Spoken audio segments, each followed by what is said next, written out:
Yes, that is the sound of the victory parade taking laps for one Islam Makhachev, now the undisputed lightweight champion of the world. He stops Charles Oliveira in the second round. He gets it done. The champion has a name, and his name is Islam Makhachev. Damn right it is.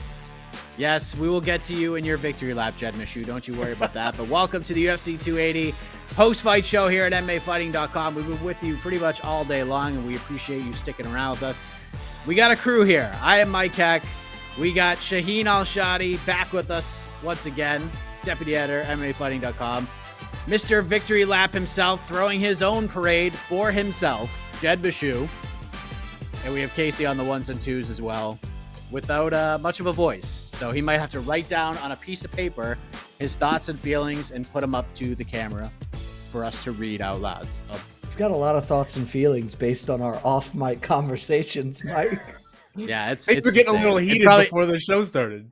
Hot mic. Listen, yes, I was a little heated up, but let me just say, let me start here. And I want to start with you, Sean, and we'll get to you in your victory lap, Jed. Trust me, I'm going to give you as much time as you want to lap around. You could take 2 laps if you want. Love but laps. Sean, you joined. He's taking a victory lap for like the next week, so there's no rush. I know. Yes, I am. Sean, you were on for the final 2 fights of this card on our inaugural watch party with myself and Connor Burks. You were on for both title fights. You watched them both unfold with us. They were dominant. 10 years from now, when your child comes up to you and says, Dad, tell me about October 22nd, 2022. Tell me about UFC 280. What's the first thing you're going to tell your child? Is it Islam Makhachev? Is it Aljamain Sterling? Is it Belal Muhammad's coming out party? Is it Sean O'Malley, Petr Yan doing the damn thing? Like, what's the first thing you're going to say? I mean, in all likelihood, the tagline 10 years from now will probably be that it was the start of the Islam Makhachev era, right? I mean, this is something that we have sensed coming for a long time. The narrative around Islam for basically the entirety of his entire UFC career has been the guy. He is the heir apparent. He is the next Khabib Nurmagomedov. He is the next Dagestani wrestling prodigy. He is going to be champion in his division sooner rather than later. And it took us a while to get there, man. I mean, this road was not easy for him. There were a lot of canceled fights, a lot of fights turned down, a lot of doubts just in general. Does Islam deserve to be here? He doesn't. He didn't earn his shot. He didn't fight. How about you beat a top 5 guy? All of this. And he comes out here and he does exactly what Khabib did. He did exactly what Islam does every time we see him. He was dominant, right? Like, it was utterly dominant. It was a fun fight to watch, and it was very exciting in the moment. But looking back on it, it was not very competitive, if you're honest with ourselves here. And you're right. I mean, Islam Makhachev is the lightweight champion of the world now. He might be the lightweight champion of the world next year as well. And maybe the next year after. This division has been one of chaos and parity since its existence. There's a reason that no lightweight champion has really been able to mount much of a sustained title defense. It's because there is so much damn talent at 155. And once you get that belt, it's only 1 or 2 before you have to pass it off to someone else. Khabib Nurmagomedov looked like the guy who was going to break that streak, but then he did what he did, and he left in the middle of his prime. It now feels like Islam is ready to take up that mantle and maybe become who we thought Khabib would be in general, in terms of the history books and how, a long reign. Maybe Islam's ready to take that. I would not be surprised if a few years from now, obviously it's very early. I'm not trying to predict this ahead of time. I'm not trying to be too much with it or too much too soon, but I would not be surprised if 10 years from now we look back and this was the start of the longest lightweight reign in the history of this division. Now, we might have some new viewers, Jed, so let's do a little split screen with me and Jed, so we could lay this out, make sure we tell this story appropriately for Jed says what he has to say. So it was probably a year ago. We were having a conversation about the lightweight division, Jed, and something we talked about in MMA fighting all the time. And I tried to tell Jed that Islam Makhachev was the best lightweight in the world. I tried to tell him this, and he just didn't want to believe me. And then a week ago, he changed. I'm just kidding. Jed has been on this for a while. He's been on ranking shows. January. I want to be Jed clear. I have had him as the #1 lightweight since January. And finally, I am proven correct. God, it's Is good. this, do we spell vindication JED? Or do you not feel vindicated right now because you've been calling this all along that he was the dude. No, really he was just the vindicated. uncrowned dude. Yeah, this just feels great, especially because the rest of this card was catastrophically bad for my predictive abilities. So I thought going into the main event, I was like, man, I don't know what's happening, but I'm getting everything as wrong as possible. So I think Charles is just going to like guillotine him or instantaneously. And then that fight went exactly how I thought it would and wrote about and have talked about. And that dude's the best lightweight in the world. And he's one of the best pound for pound fighters in the world. And that just is, it's, what Sean said. And I think I understand why people don't want to ascribe onto Habib or onto Islam Habib's achievements, and you shouldn't. But in the same regard, like, it's not unreasonable to do so. He's just Habib. If he's 80% of Habib, he's still better than everybody else in that weight class. And Habib told us for ever, literally as long as he's in, like, Islam's the only dude who's ever given me like 1 rounds against me in training. Islam's the next guy. Islam is peaking. He's hitting his athletic peak, his mental peak. This is the dude.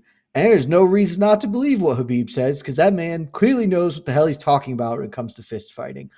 I don't want to take too big a victory lap in general, because it's not like I was on back in January, maybe I was on an island. As this fight got closer, I think a lot of people were with me. The one thing I do want to say here is, one, incredible post-fight work from them. Islam immediately big up in Abdulmanap, giving Habib the belt, Habib taking the mic. I'm sure we'll get into that. But for me, one of the first things and one of the most impactful and important things to me is Abdulmanap Nurmagomedov, man. Like, he took 2 kids from the mountains of Dagestan and made them the best 2 fighters in the world, certainly in their weight class, and very, very reasonable to argue, just full stop, the best fighters in the world. That is an unbelievable thing to do. Like, nobody does that. That's not a thing that happens. And Habib's loss is obviously incomprehensible, and that's not where we can. But the sport of MMA lost a ton when he passed, and the completion of Father's plan was really touching and awesome and effective for me. So one of the first things I was thinking about was Abdulmanap and how this was all what he envisioned, and it finally came to pass, even if he's not here with us. Yeah, there's a lot of talk about legacy and comparing different legacies, where Habib stands in all of this.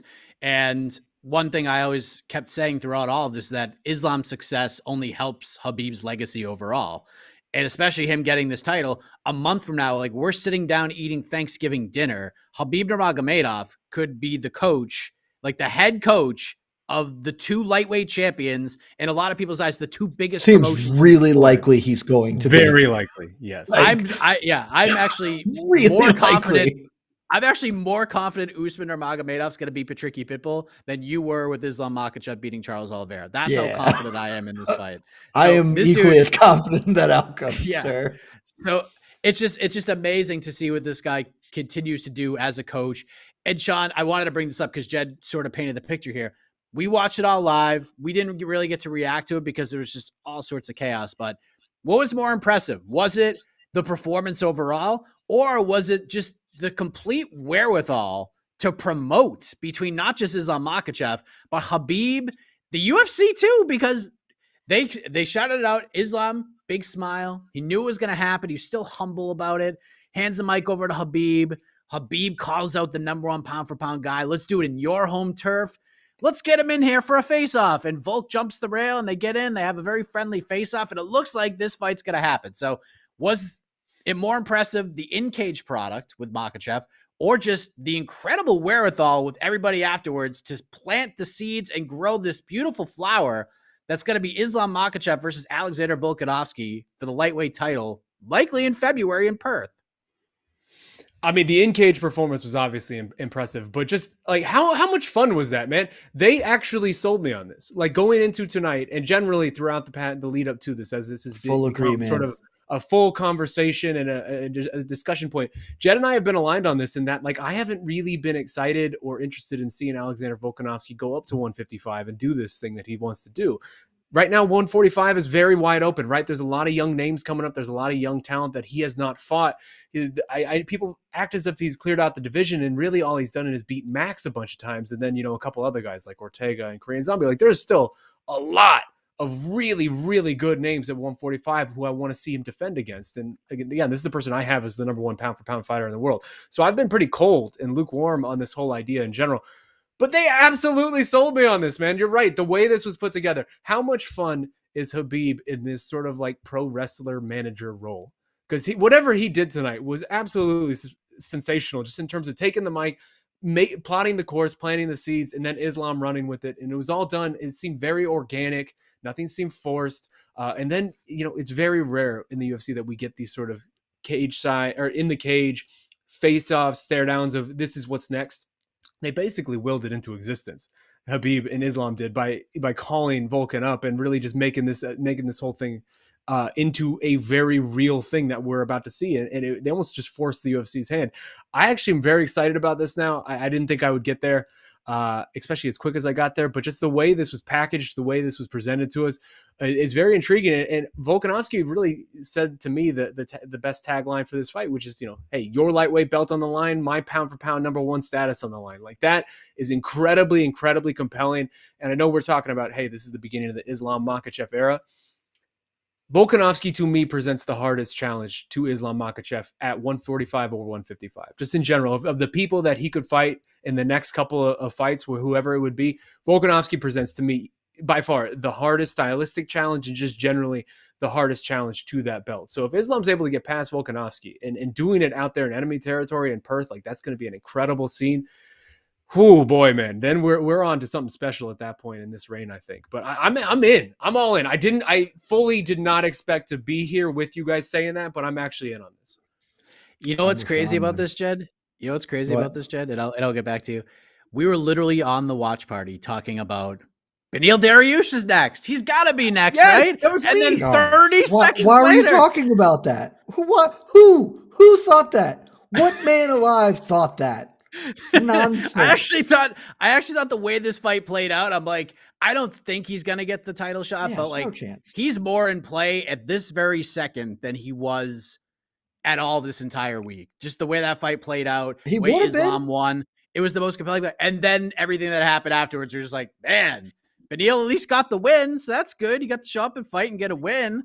So he's out of the equation. But the question I want to ask you is, how did you react to the post-fight greatness of both guys? I love the pro wrestling manager comparison. I think that's very, very apt. It makes all the sense in the world. But how do you compare the feeling that you have right now thinking about Islam Makhachev versus Alexander Volkanovski compared to when you saw the fight poster, watched UFC Long Island, and found out that Islam Makhachev was fighting Charles Oliveira for the title? Is it the same? Is it different? Are you more excited for Volkanovski? What do you think?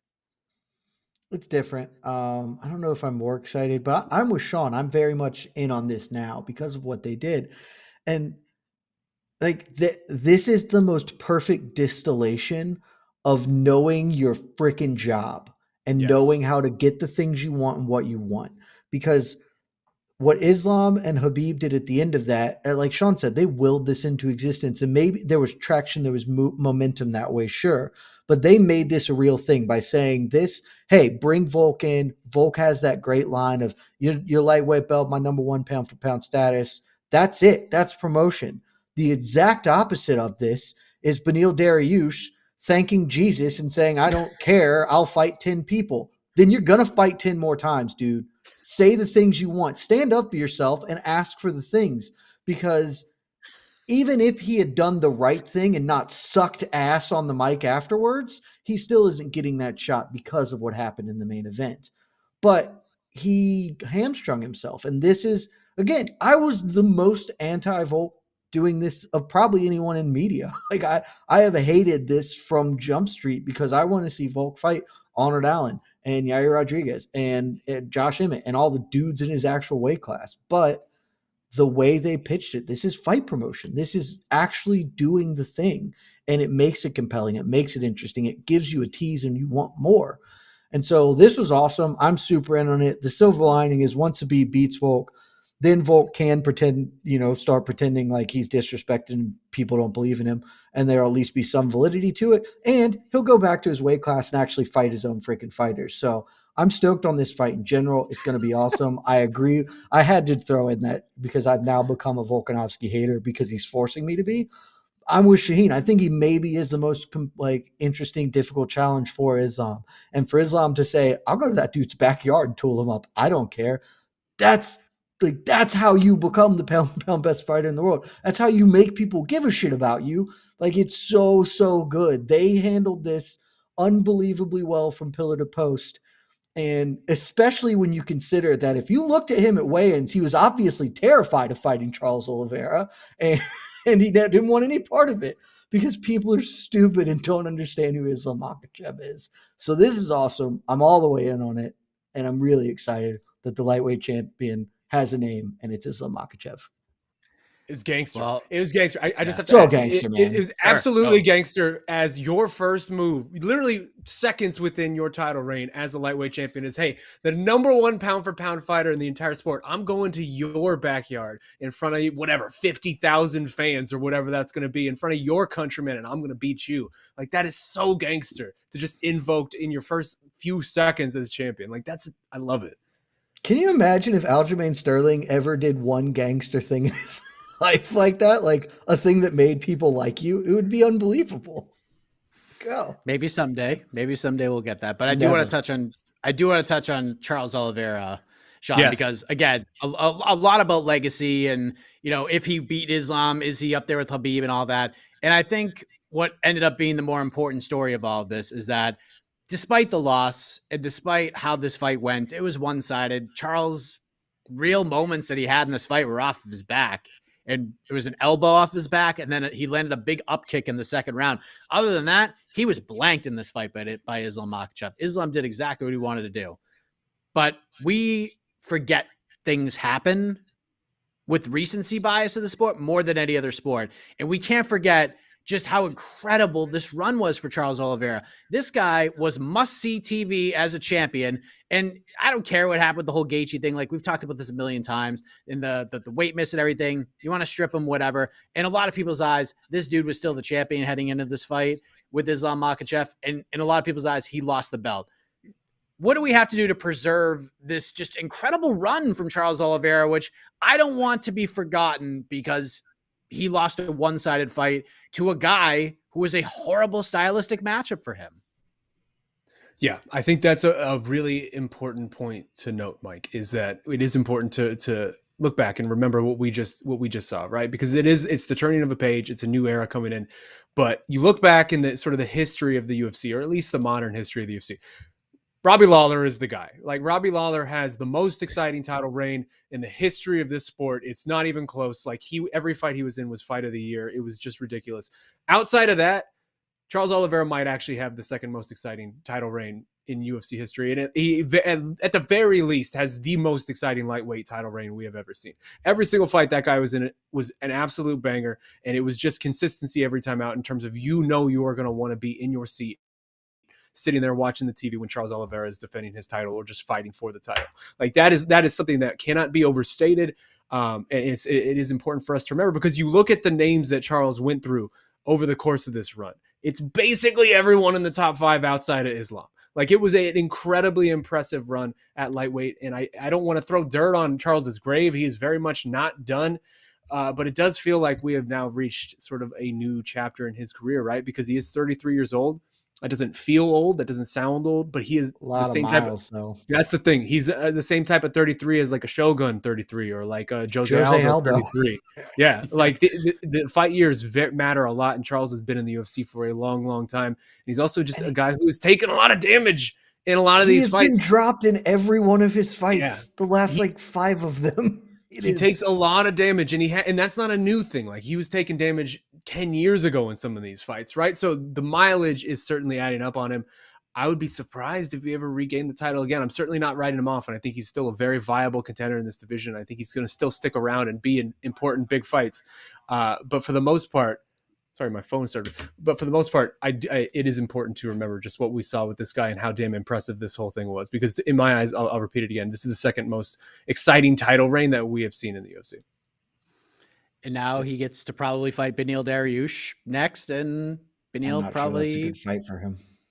yeah, I think that's a really bad fight for him, actually. yeah, But we'll see what happens. But say just kind of, do you want to add to that at all, Jed? Because I think this is an yeah, important just thing, a little bit. especially coming off of a loss here. Just a little bit. One, full respect, Charles Oliveira. He handled it really well. I thought he handled missing weight in his last fight like about as bad as you possibly can, but he took this L on the chin, said all the right things, and said all the right things. Said, I lost. That's on me. No disrespect. I'm coming back.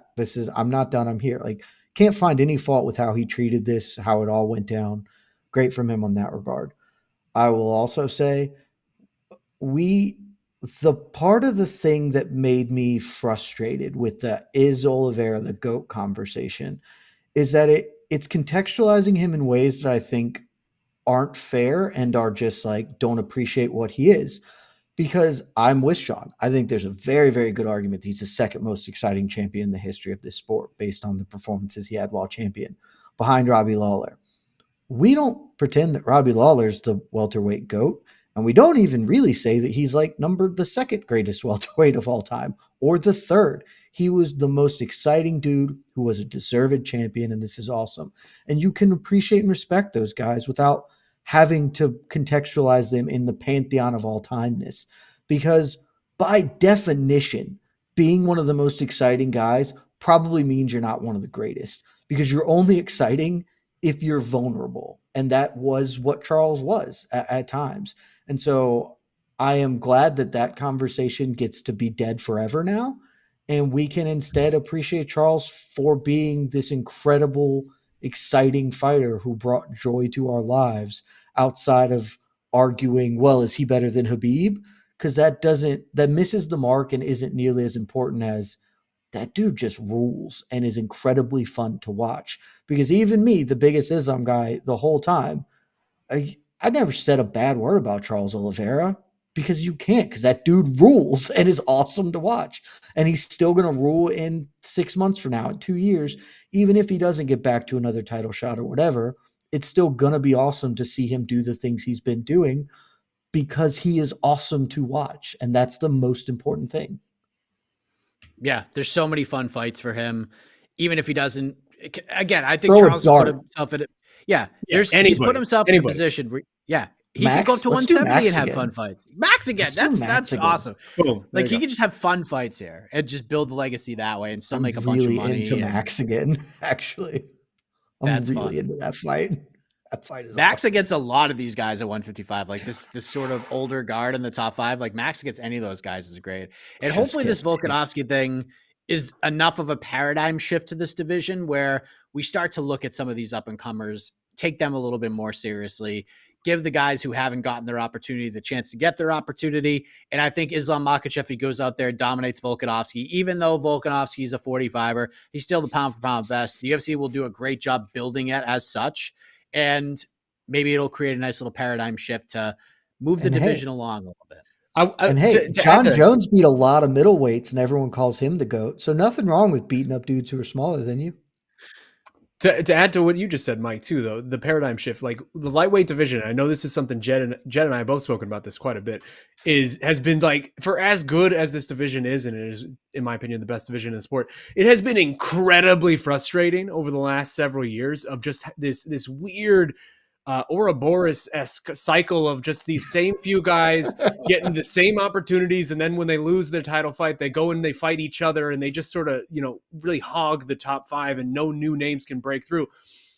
Islam is like the first real new name that we have had in this whole mix in quite a while, right? Because Charles was sort of still floating around in that top 5 before he became champion.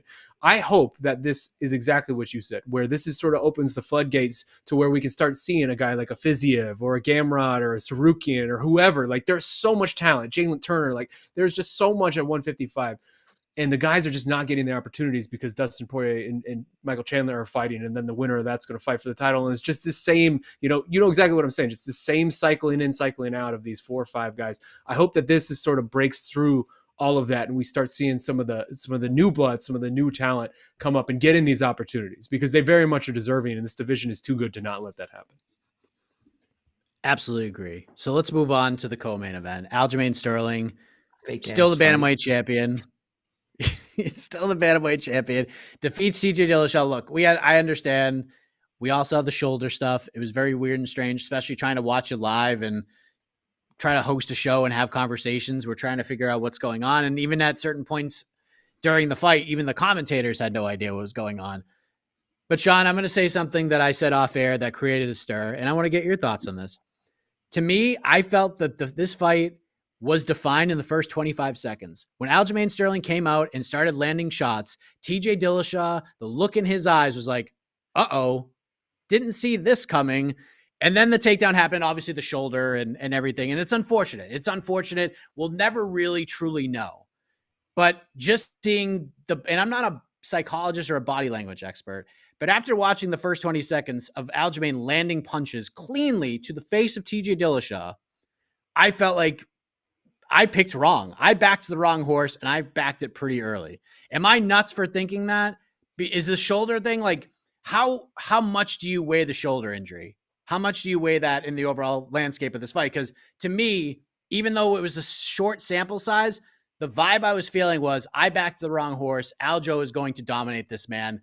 One shoulder, two shoulders, even if he grew a third arm, I felt the size, the stature, the athleticism, the clear strength he had.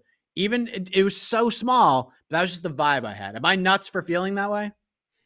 No, I don't think you're nuts, and I think that's probably the right way to feel. Like, we all watched the same fight. The shoulder ultimately plays a big part, right? Because we didn't see a TJ Dillashaw with 100% of his abilities. I see you making faces over there, my guy, Jed. Body language. The shoulder plays a big part because I'm just we didn't fascinated by these takes. You don't think the shoulder played any part at all in that fight?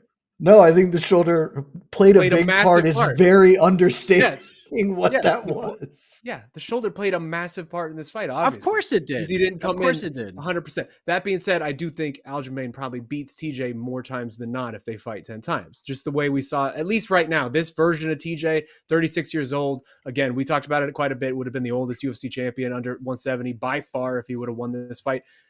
The best TJ Dillashaw is just not around anymore. What I'm more upset about is that this is like, I hate to bring it back here. I hate to bring it back here because we've talked about it so damn much, but I'm going to bring it back here because this was the fight the UFC wanted. This was the fight the UFC pushed forward against everyone else's wishes. All of the fans, like a lot of the hardcore fans, wanted Jose Aldo to get this shot because he deserved it. He earned it, etc. He had a long winning streak. It was the last ride for Jose Aldo. He was coming in. It would have been a really fascinating stylistic fight for Aljamain Sterling. And instead, the UFC forced this down our throat because that's what they do. They want the big name, etc. And I know TJ Dillashaw has got the brand of a former champion in this division, whatever. And so we get a TJ Dillashaw who has been injured since April, seemingly. And at that point, I would imagine a lot of people in the UFC know that TJ Dillashaw is injured. And he's talking trash in the media to try to get Aljo to fight a certain different fight, and et cetera, et cetera. And we lose Jose Aldo, throwing him against a grappler who has no actual clear path to the title because his teammate is a training partner in elevation in a fight that no one actually wanted. When really we could have just done Jose Aldo versus Aljamain Sterling this whole damn time, and it would have been infinitely better in every respect than whatever the hell this version of this that we got was, because this was a very silly fight to make from the get-go. And now that we know TJ has been hurt this entire time, it looks even sillier in retrospect. I just can't believe the UFC messed this up so bad when it comes to this particular one, because it was sitting right there. It was the easiest thing in the world, and they just completely ignored it and went the opposite way. Yeah, that was our collective. Yeah. That was our collective vindication, because we've all been preaching this. Even when TJ was up there at UFC 273 in Jacksonville, he came in as the guest fighter. We're all like, everyone thinks Jose Aldo should get the title shot, and he's like, well, I would love to fight him next. But that was it. Like, he just put himself over, and turns out we were all right the entire time. It was a much more compelling fight, much more competitive fight, as we found out. Yes, Jed, go ahead and crap on my take if you want. But again, the sample size is small. Obviously, the shoulder played a factor. I'm not saying your take is wrong on the merits. I'm saying that it's wrong in the being. Like, we learned nothing. It is entirely possible that you are absolutely correct and that TJ has passed it. That fight was as close to invalid as a learning tool as anything I have ever seen. The win totally counts. Man got in there and fought like an idiot, got his comeuppance as a result of it. But the only thing I learned is a thing that I knew beforehand, which is that a one-armed fighter cannot fist fight another professional fighter, particularly when that guy is one of the very best fighters in the world. Like it is, I am not willing to make a determinative statement about what could or would have been based on 30 seconds of action with the guy who actively knew he was compromised. Like it is, that could have been anything had he been like like full blown, but it wasn't. And so I'm not taking away from Aljo's win. That's a win. He moves up in my pound for pound rankings because of the quality of opposition, even given the circumstances. But I am not willing to say that Aljo wins that fight more times than loses, because I just learned nothing. Like it is impossible. If the shoulder had come out in a, trying to think, what are some of the injury stuff that had happened earlier this year or whatever. Trying to think of some of those off the top of my head. And I'm drawing blanks right now. If it was a Tommy Aspinall sort of injury, like truly caused in totality by the effect of Aljo, I'd have a little bit better feeling. But this being like, I said it on our while we were doing the conference stuff. Like I blew out my shoulder playing rugby at UGA, and I spent my whole senior season with it, and it just it never, I get touched and it would fall out. You can't do this. There was no opportunity for TJ to have success. And so I'm not going to gain anything or project on what would have happened. The only things I will say are F that dude, because fighting in that circumstance and denying Jose Aldo is super shitty. The other side of it is that if a miracle had happened and TJ lamps him or whatever, then he's still on the shelf for a year, which is still being shitty to the rest of that division, knowing where the position you're at. It's all trash. But most importantly, guys, the most important thought I had after this was, isn't it interesting that this is the week right before a prominent professional fighter who hasn't fought in a long time and has a long-standing injury from apparently April that clearly a lot of people knew about. Very fun that this is the week the UFC decides that fighters are not allowed to bet on fights, huh? With inside information being available. Funny how that goes. Funny how that goes. All I'm saying. That's interesting. Very good. Very interesting, good. The timing of that with such a prominent injury that clearly anyone who knew it would have. There is a 0% chance TJ's camp was betting on TJ to win this fight. Not a soul in that room is gonna be like, yeah, TJ's gonna do the thing. If they were smart, they would have bet money on Aljo, because had I known, I'd have backed up the Brinks truck in that bet. So just saying, just throwing it out there, guys. That's a very conspiracy interesting point. Jed. But the Aldo thing is honestly the biggest takeaway of all of this. Is they screwed the pooch. The UFC has done matchmaking and building, like look what they did with Alex Pereira to get us to Israel Adesanya. I mean, it was brilliant. It was perfect. All laid out beautifully. It all worked out. And then this was just, we're like, everybody wants it. We just ain't going to give it to them. Like, it's so ridiculous. It's absolutely insane. And it's a vindication that doesn't even make me feel good at the end of the day, because Jose Aldo's retired coming off of a loss to Merab Dvalishvili, and Merab gained nothing from that. It's just so silly. And now we're in this position we're in right now. And now Aljamain Sterling, I don't know what we're going to do here, because now I cannot believe. I mean, here's how Dana White feels about this division right now. He actually said the two words. He dropped the name. He said, I couldn't believe it into a live microphone. I could not believe it. And I want to throw up. What the hell are they doing? What are they doing, man? I could not believe it. Why? Like, what are we doing here? You have built this really fun Grand Prix that we're in the midst of. It's just one dude trying to like inch over the next. And instead of rewarding the hard work of guys like, Cheeto Vera, who's just out there bolting guys, Corey Sandhagen coming off a big win, and other guys as well. Petr Yan, Sean O'Malley at this point. Sean O'Malley, we will get to that in a minute. Like, you could feel how you want about the judges' scorecards, but two things happened to that fight. Sean O'Malley proved he belonged, and Sean O'Malley, when we look at the record books, beat Petr Yan at UFC 280, whether we like it or not. So, with all this said, Sean, he says, a reporter's asking him what he thinks about the bantamweight division. He goes, what about Henry Cejudo? That sounds like a good time. I couldn't believe this. What are we doing here? What are we doing here with this division? It's so good. You're just throwing it in the garbage. All this hard work you've done all year, you're just throwing it away for this guy who turned his back on you 2 years ago and said, screw you, give me more money. And then you gave Petr Yan a title shot that same night. He turned his back and you didn't care. And now you want him back? What are we doing, Sean? What are we doing here? Also, why? Mike Haig is turning Dana White shades of red right now. I'm here for it's it. So preach. Mike is totally correct, though. No, absolutely preach. And what made this even more surprising to me is that O'Malley won. Yes, that's the thing. Ultimately, what are we doing? If you would have given me odds after O'Malley versus Yan of, hey, what do you think the chances of Dana White just unprompted bringing up Henry Cejudo as the next challenger in this division? I would have given you my life savings and been like, nah, that's not going to happen. That's obviously ridiculous. Why would he do that right now? Because right now they have been trying to figure out ways for years at this point to get Sean O'Malley to a place where they can logically give him a title fight, so that the popular guy that everyone likes will fight for the title and they'll make a lot of money. And it just fell into their laps. You're right, 100%. Sean O'Malley deserved he belonged tonight. Whatever you think about that decision, I scored it for Petr Yan, 29-28. Regardless, it's not a robbery. It was a very close fight.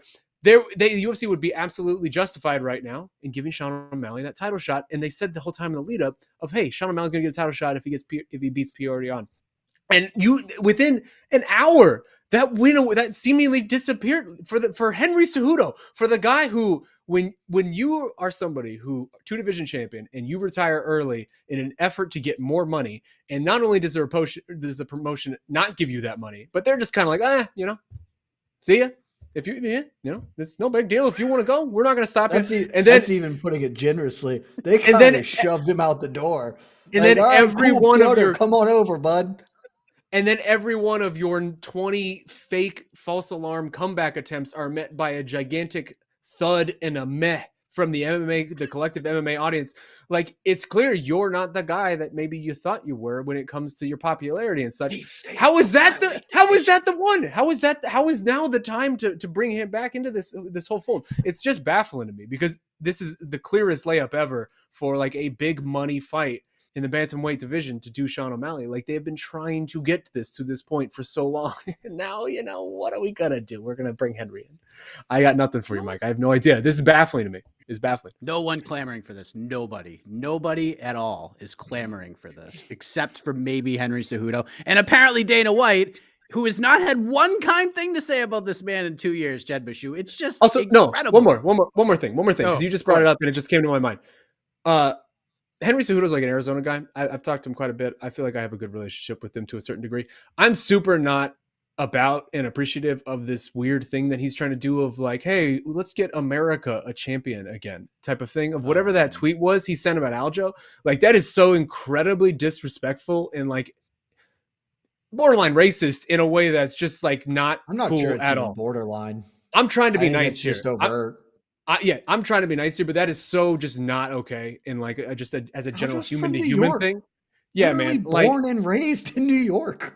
I get what Henry's trying to do, but that missed the mark so damn hard in a way that's just not cool. Like, that's just not a cool thing to throw out.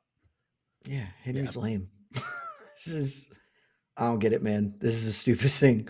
Like, Sean's right. This was a layup. Like, I'll give Sean O'Malley a pass for not like staking his claim immediately afterwards, because he was concussed, because Petr Yan rattled his head around a bunch in that fight. So like, I mean, he should have said it. He should have just come and called this shot, but he didn't. Cool.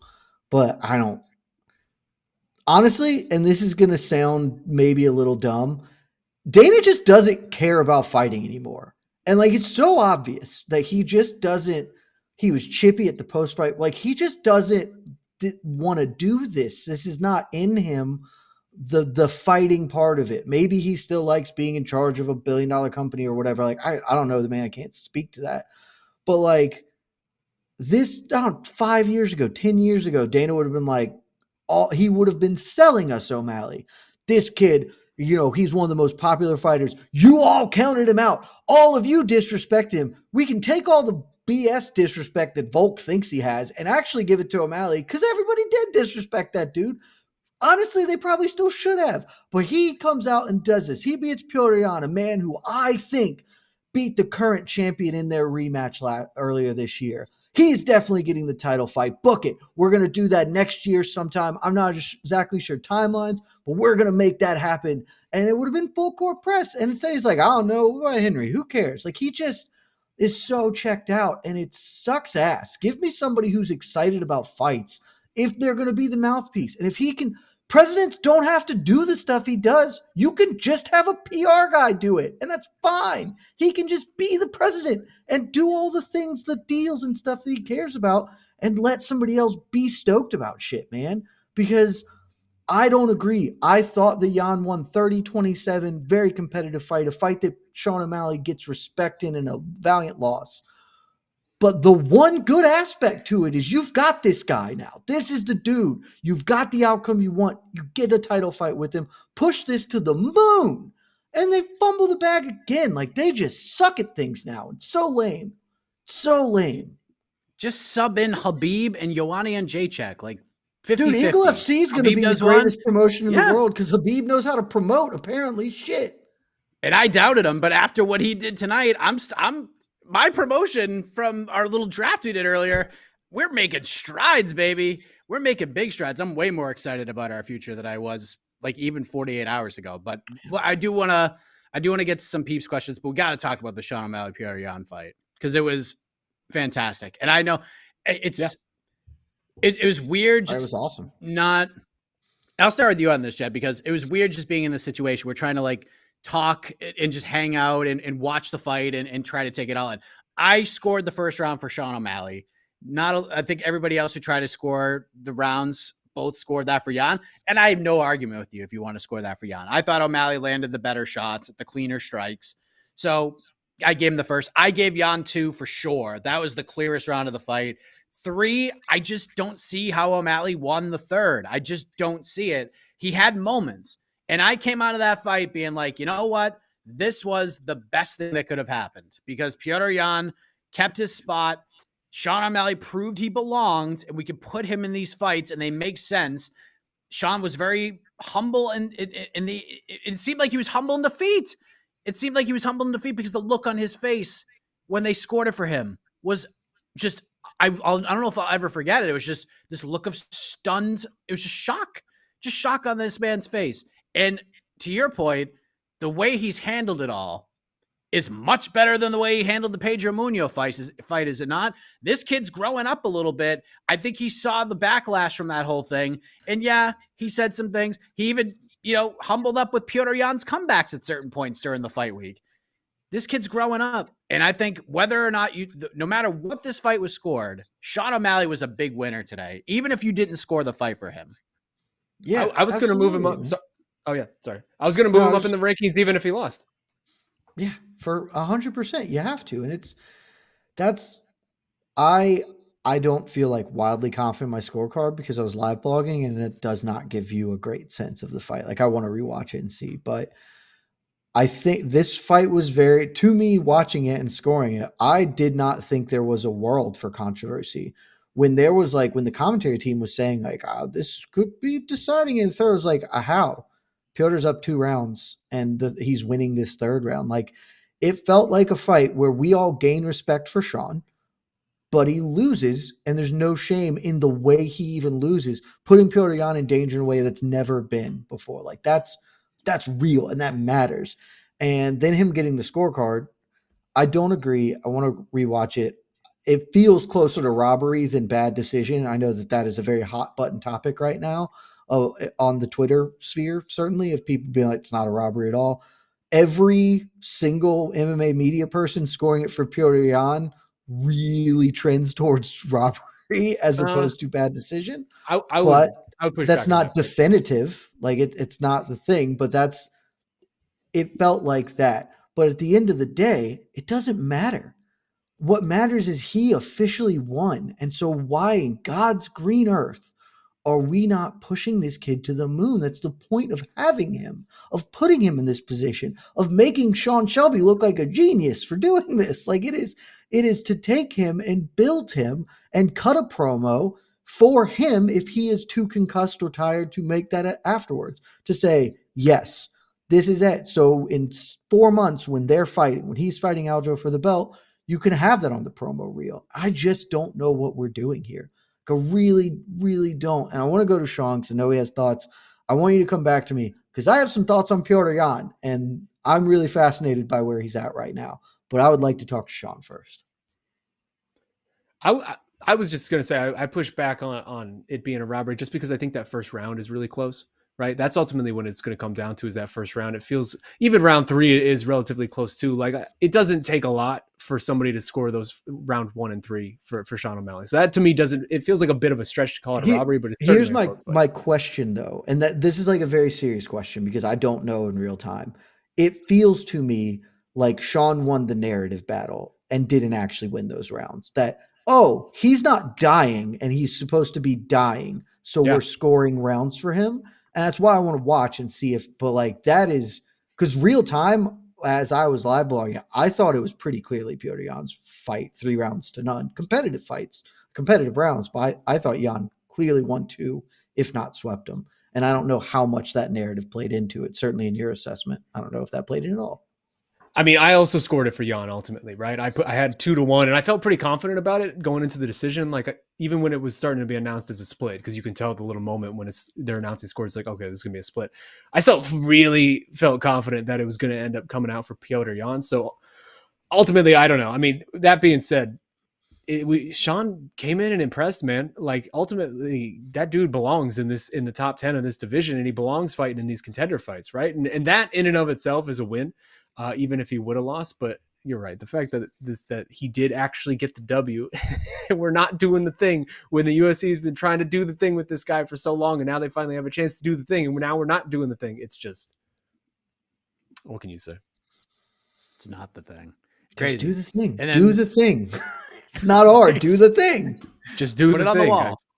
Put it in the war room. Do the thing. That should be the motto, the mantra inside the UFC war room. Do the thing.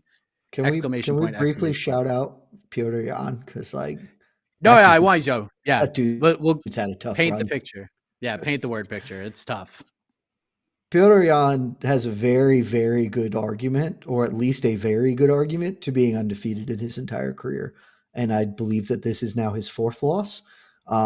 He took one back before he came in the UFC. I think that was a splitty, and then he won the rematch like a year later. Everyone knows the Sterling first fight. I think that actually that was the correct choice of DQing him, but most people, it seems, disagree and think that should have just been a no contest. That leads to the rematch, which I think that Aljo won, but Dana White included, several people disagree and believe Petr Yan won. And then this fight, which 29 of 29 MMA media people scored for him, and he did not influence the 2 people who actively mattered in that regard. And now we're talking about a guy who did not dominate Sean O'Malley in any regard, but a guy who has a legitimate case or argument that he is the best bantamweight on earth. And he's at least 2 fights away from a title shot now, if he ever gets back, because I don't know, things happen in this sport, man. And you start, the momentum starts going one way, even if a lot of it feels icky and not deserved. There's got nothing to do. And sometimes you could just find yourself screwed real fast. So I don't feel bad for him, but it is really, really weird to think about his very fragile position in this sport right now, given what we thought he was 2 years ago. 2 years ago, he was one of the best pound-for-pound fighters in the world. And now he's not going to be on our pound-for-pound rankings at all, I don't think. It is. It's odd. It's super, super fascinating. Yeah, what a weird career it's going to be. I can't wait to see how he bounces back, what they're going to do. There's some interesting matches for him, and maybe they can do the Cheeto fight now. I don't know. But we'll see what happens, especially with this. I'm not even going to mention the Cejudo thing. It's just going to get me mad again. But that Cheeto fight makes sense. But Cheeto probably deserves better at this point, if we're being honest. But we'll see what happens. The division's still interesting, even though the Also, UFC is doing a terrible job promoting it. and Aljo running is it. gonna kill O'Malley, by the way. Aljamain Sterling he's gonna have like a numerical argument to being the greatest bantamweight of all time, and everyone's gonna hate him, and no one's gonna believe in him at all. He won the belt by DQ. He he beats Yan again in a fight that several people don't think he won. He beats Dillashaw in this fustercluck of a outcome that happened. He's gonna go beat Sean O'Malley, who is an incredibly good style matchup and also was like unranked prior to the Yan quote unquote robbery. When like what an unbelievably weird title reign in the second best division in the sport. Bantamweight's crazy, baby. It's fun. Great win for Beneil Dariush. That fight was everything we hoped for and more. It was Amazing. awesome. Man and I Fioro. underrated how good that dude is, man. Yeah. And I thought he was good, but I underrated how good that dude is. He's a real problem for up to and including Islam Makhachev. He will give Islam a fight. I don't think he'll win it, but he'll give that man a fight. I mostly just fear that he has now sort of taken the mantle as the Tony Ferguson of this division, where he's just that guy who's eternally going to be. His fault. It's just he's that guy where he's eternally going to be a very exciting fighter, someone on a Definitely. very long win streak who just isn't getting the opportunities he deserves because of politics and just the way that the machinations within this sport. Because we all know he's not going to get the next shot, and he's probably going to fight again, and it's probably going to be against a Charles Oliveira or someone like that, someone who is very high up there. And all of a sudden, this guy who was in a number one contender fight against Islam, rebooked multiple times in that fight, doesn't end up getting that. Islam gets the title, and then now Beneil's probably going to have to fight twice since that against very, very good competition. It's tough, man. As obviously, I was the biggest Tony Ferguson guy in the world when that whole thing was going on, and I felt deep pain and sympathy for Tony when that was happening. And now I feel like it's just been transferred to Beneil, and he's going to be stuck in this place where he's not going to get what he deserves within this division because this division is just inherently weird. Yeah, yes. But props to Tony Ferguson, who I never gave the respect he deserved because I was a Habib dude. And so I probably underrated Tony in some regards.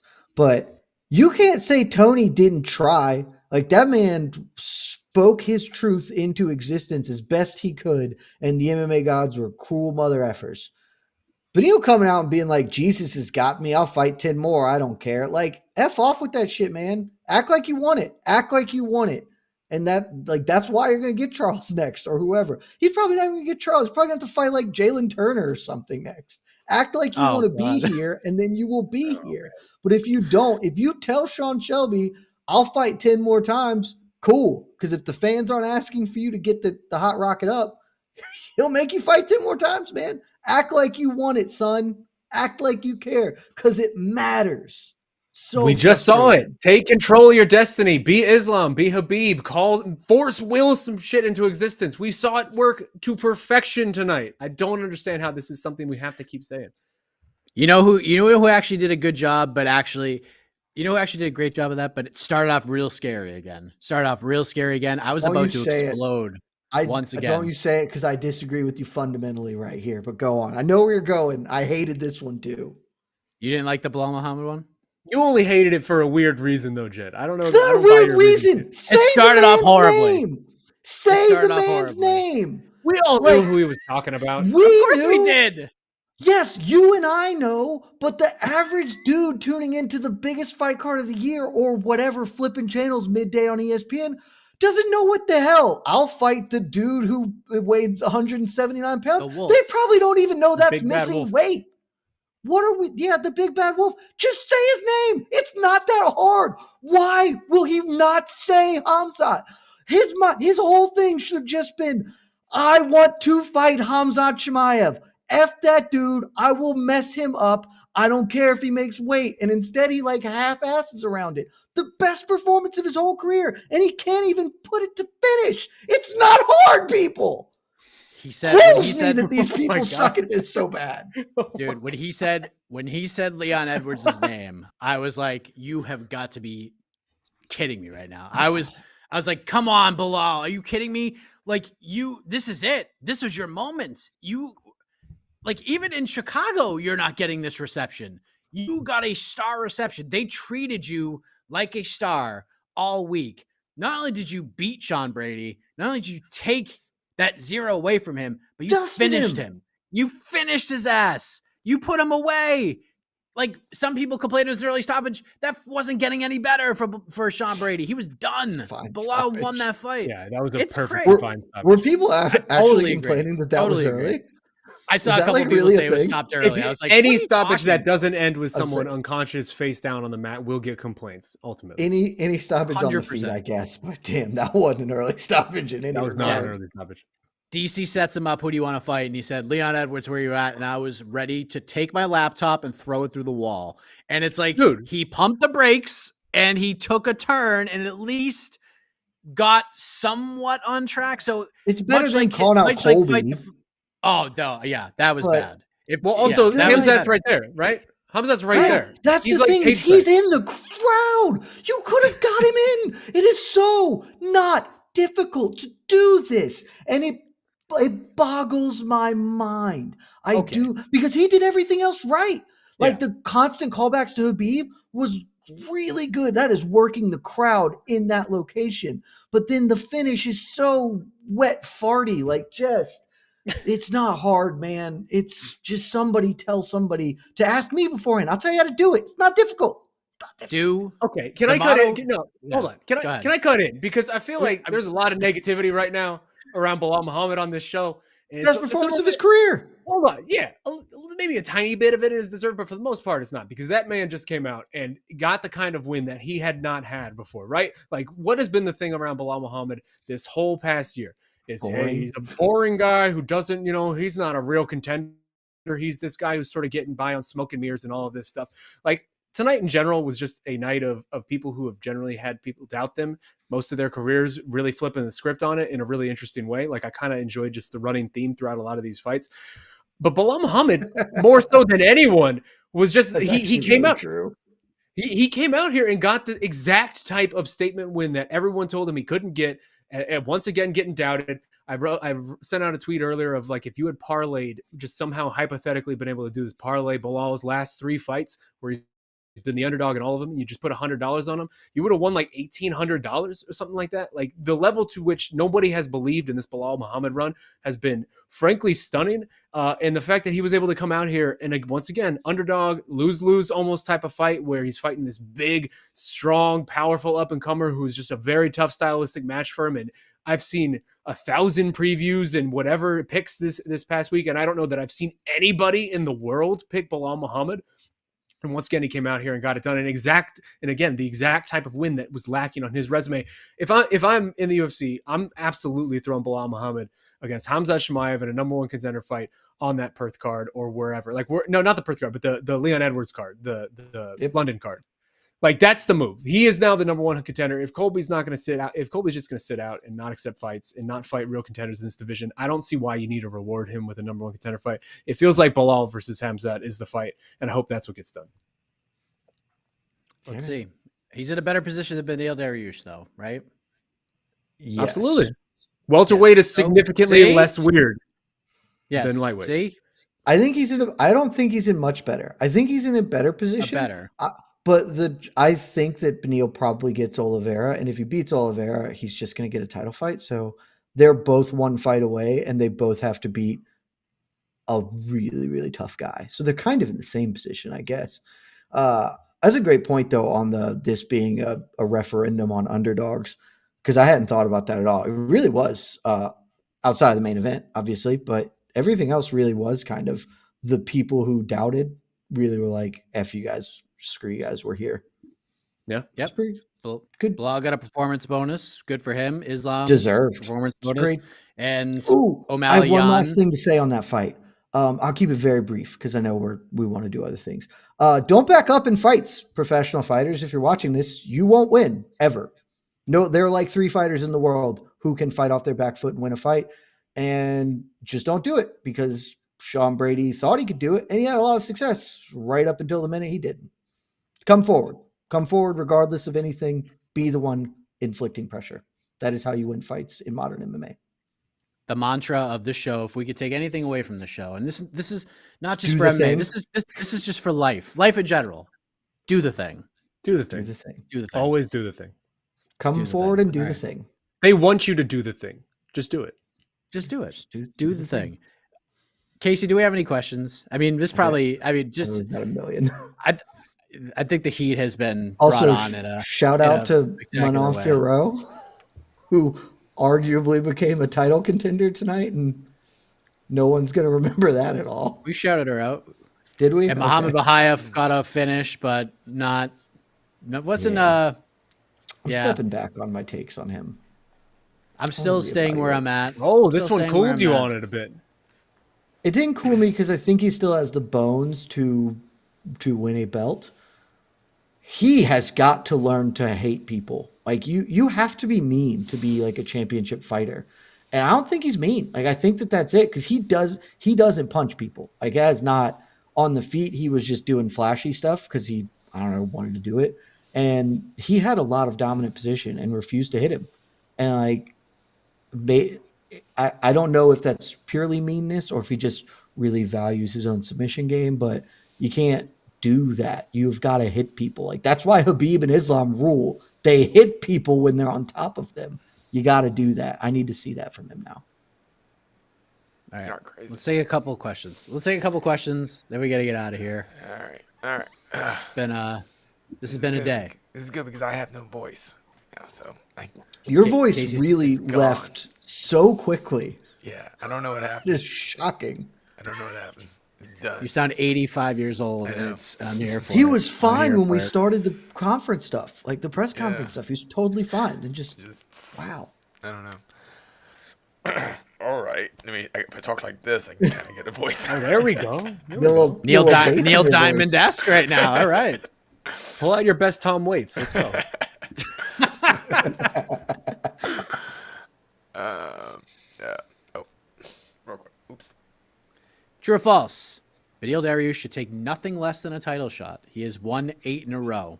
I think we've hit this one on the head already. I got it. If it's me, I'm saying true, but that's a bad call. Either one is a bad call, right? Because if he sits out, the UFC is not going to let him sit out. I highly, highly doubt that they would let him sit out and then actually get a title shot after that. But also, if he takes a very dangerous fight, there's a good chance he could lose it. And so then we're Tony Ferguson all over again. So he's screwed either way, kind of. I think it's true because it's always great to retire on top and not take head trauma anymore. And if he waits for a title shot, he will never fight again. So yeah, retire. That's fine. He does have one sort of wild card in his back pocket, but it's just unfortunate that this guy is just so bad at his job. And we talked about it earlier at the Bantamweight division.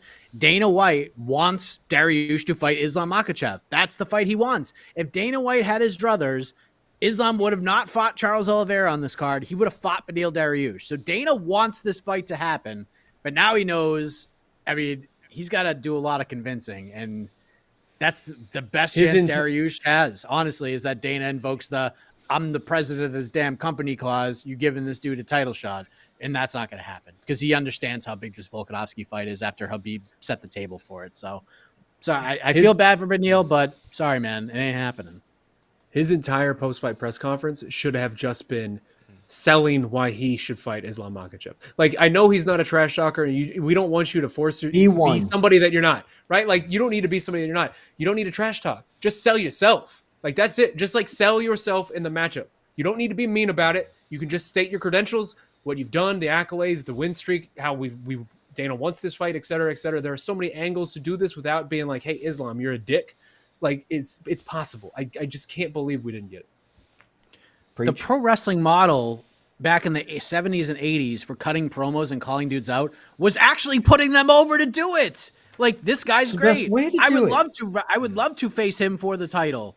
Like, it'd be great. The fans should come out and see it. Like, just say a name. Like, you don't have to be mean about it. Just be like, hey, Islam, I respect the hell out of you, man.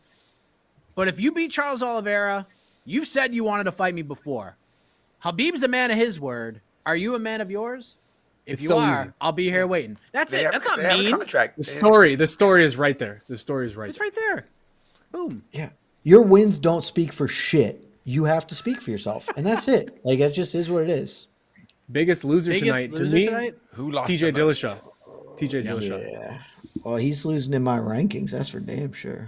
I saw a little preview of that. I had a He's hell of getting a hit. chuckle when I saw where you were putting him. TJ It's Dillashaw, man, sending he's a not going to get message, another Sean. shot, right? He's not going to get another No, shot. he's done. He's done. The silver medalist is Caitlin Chukagian because she's Well, totally done now.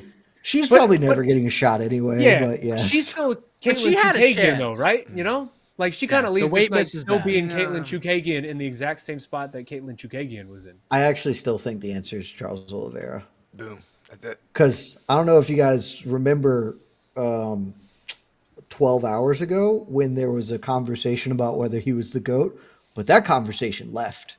It's not here anymore, and I don't think it's coming back. So that's a big loss, even if he's still like a winner in career-wise, etc.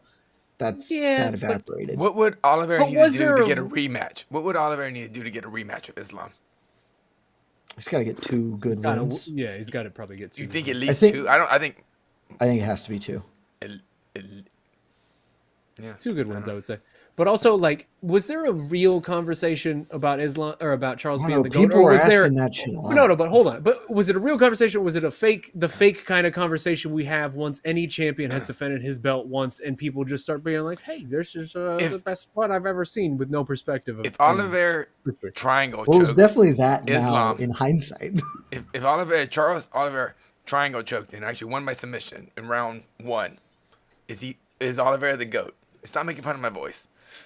No, Can't help it, I man. would Sorry. I would have still said no, but I think at that point, then you can More begin people to would have have the really- conversation.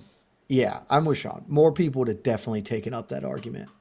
I would have disagreed, but it would have been a real one. Yeah, so That's all. That's why I think he lost the most. It's still a lot to lose opportunity cost wise. Like he does not get many things he would have gotten had he won. I think Petr Yan's number 2 though. Unfortunately. I'm not.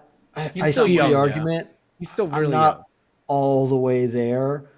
It will depend a lot on what his next fight looks like because there's very much a possibility where, like, I don't know, the wheels just fall off the wagon. Because he didn't fight great tonight. Like, let's also be real about that. We don't need to get into it, but it was not a great performance from him. No, I think I'm not gonna say he overlooked O'Malley, but I don't know if the overlooked. He the word I forced a wanna use, lot but of stuff. He did. He looked like he I was think he didn't trying expect- to send a message. I didn't think he expected Sean to be as sharp as he was because Sean was sharp tonight. Sean looked he was great. sharp. Yep. I love the stance switches. I liked everything that he did. It was fun. It was fun. He showed a lot of offense I haven't O'Malley's seen. post-fight interview, it felt like he had lost the fight. It was wild. Yeah. Like, But that's I'm good. gonna stop talking because you guys are all jerks. Don't hurt. I didn't say anything. I can see your faces. I see all your faces. Don't. You I don't sound need to like hurt yourself. if I close my eyes, you're 80 and you're ordering a coffee and you're like, how many sugars? Like it's like What's this kid and his crazy hair? Is punching and grabbing. What are they doing? Just use your fists like we used to in the old times. it's 6:30. You're too loud. Like that's what you sound like right now. I can't picture you any other way right now. What else we got? Let's take a couple more that we gotta go. Do you guys think that this fight tarnishes TJ's legacy more? Yes or no? I Legacy, don't think you can tarnish it more. Yeah. I don't know. I push back on that a little bit because I think if TJ comes out here and he's totally healthy, no shoulder issues, and he just looks bad, he just gets washed by Aljo in the same way, but there's no injury at all. I think then people would start have like, oh, look at him off the juice. He's not looking very good, even though the age thing is there as well. So I think he could have definitely hurt himself much more than he did. That's a good argument. And I'm willing to buy that. He got like a lot of love for being real tough or whatever, which I'm sure, I guess, I don't know. I don't know how to feel about that, but I think TJ is an interesting dividing line in MMA. Like the people who are going to not like him, that's sold and that's not changing. And the people who don't care about the PED thing, I don't think their opinion's changing either. I think it's just that issue is the tarnishing thing that will define his entire career and probably why he's not the GOAT, even though he has a case to it. For Bantamweight GOAT? Yeah, he's got case. If he would I have don't won think he title, is. there was a strong argument for it. That feels baffling to me because the actual bantamweight goat beat him in a fight. I do not agree with that decision. Oh, so just bad decision. That's where you're going from. Okay. I mean, Yeah, that's I thought TJ But- won that fight. I also have a lot of just. I think Dominic Cruz is the bantamweight goat. It's his whole career is very difficult for me to kind of reckon with. It's hard to be a goat when you don't fight a lot because you had to take 7 years off due to injury. It's just really tough for me to reconcile that. Yeah. It's All fair. right. One more. We'll take one more. One more. Casey, you can't speak anymore. Nobody wants to talk about Carol Hossa.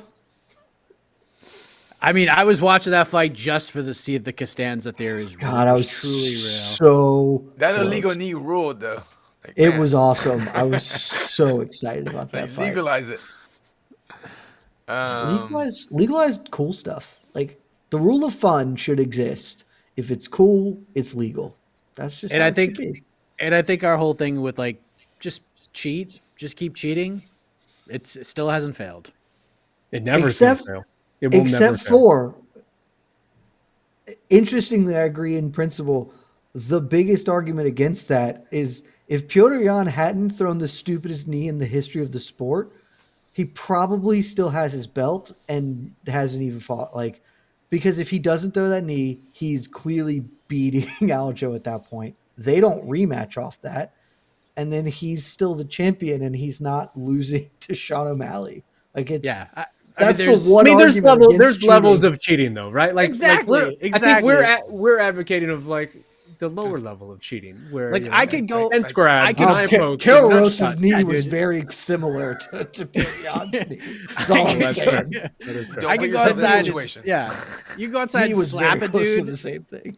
Yeah, you go outside and slap a dude. You might get funny looks, but that's it. But if you go out there and just take a baseball bat to the back of somebody's kneecap, you're going to jail, bro. You're going to jail. Both There's are cheating. levels to this game, Jed. Yeah, there's levels of cheating. Like the grappling game. Aljamain Sterling out here trying to tell Henry Cejudo, 2-division champion, Olympic gold medalist, that there's levels. That man has got to be better. He has got to be better. Do the He's thing. killing me. Do the thing. Just do the thing. And by the way, let me just also, reiterate how is this. he not calling out Sean O'Malley? I want to That's fight what that I'm guy. saying. Every outside person of everyone involved else in this, sucking at it. every person involved in that whole equation failed. It's a on, big bag of spectacular money. level. It's the closest thing Aljo gets to fighting Connor, and it should be a really good matchup for him. How is he not yes, I would like to fight the clown, please. Thank you. What the f he's doing, man? Tremendous. Okay. My post-fight column is just going to be UFC 280 Do the thing. takeaways, : do the thing. That's Why it. didn't you do the thing? In parentheses. That's it. Habib and Islam did. They know how to do the thing, and that's why they're the champion. Sometimes it ain't gonna be perfect, but you still gotta do the thing, and you just gotta do it to the best of your ability. I think we can all learn a lesson. I hope that's the title of Ariel's show on Monday, the MMA Hour. Do the thing with, I'm sure, a tremendous lineup of guests, and it's just gonna be great. So I think we can hit the music, Casey. I mean, Also, shouts to Nikita Krylov. that was a good fight. That was Wanted a to good say fight. shouts was a good until some other things happened. That was fight of the night, and it was the only redeeming part of the undercard, frankly. Until Belal Muhammad did Yeah. the damn thing. 'Cause that fight Yeah, was fun for as long as it lasted. I don't think of that as the undercard because this was a 6-fight main card in my head. It's just those are the 6. That's the ones. Well, it was a good one. And I think the card on paper delivered for the most part. Now, there were some unfortunate things along the way, but storylines galore. We got what we anticipated for a post-fight show and beyond. These storylines are going to continue to trickle in. So thank you for sticking with us all day long. I had fun. We all had fun. So for Sean, for Jed, for Casey, I am Mike Heck. Thank you very much. Good night, everybody. The lightweight division has a champion, and his name is Islam Makhachev. I love you guys. Happy birthday, AK. Sound like Roz from Monsters Inc.